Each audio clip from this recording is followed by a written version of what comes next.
I was born into a family of artists. So any time that I was bored as a child, it was like pencils and paints and just painting from a really young age and loving it and being incredibly excited by being able to mix colours. Even in high school, it was colour and light in the sky that was my inspiration for my exam pieces.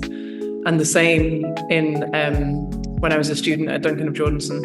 I used to go and sleep on the beach at St Andrews and just paint throughout 24 hours, watching the colours and the light change above the sea. And then slowly just started going further and further north and falling in love with the colours that are so special the further north that you go.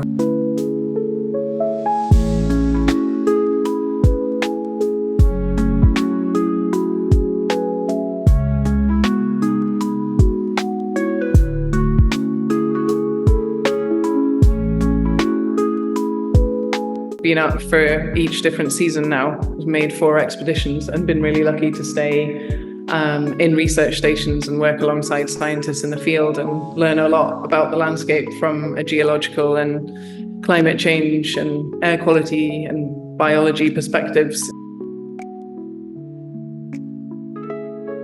Elements of things that I learn from polar scientists feed into the work as well. So for a long time, I've been really obsessed by the migration of geese, for example, and I've been meeting with goose specialists over the last several years to talk about how migratory routes are shifting due to climate change. I am responding to my surroundings all the time, but I'm outside, I'm working in -30. I'm quite often getting frostbite. I'm finding new ways of working in the landscape when my water is freezing in a second and I've got icicles forming all over my face and my hands. And going back to the research station and chatting to scientists about how to prolong a liquid state of paint. The last expedition that I made was by far the coldest temperatures. So sometimes it was gusting -40, -50.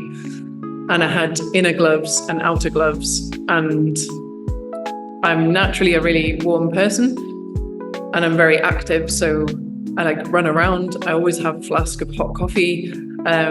Keep myself warm. You can't stay still for too long. So it is literally about working in a very rapid way, finding a little sheltered spot, doing something, and then putting your gloves back on and getting moving again. And so there's a lot of packing and unpacking rucksacks with materials and going back and forth to wherever you can, get a flask of hot water and using hot water instead of cold water. It prolongs the life of paint for a few extra seconds and then it freezes. And I discovered that I can use a very high percentage ethanol, which is something that's used in research stations for cleaning scientific equipment. And I started using it as my water. And it doesn't freeze quickly.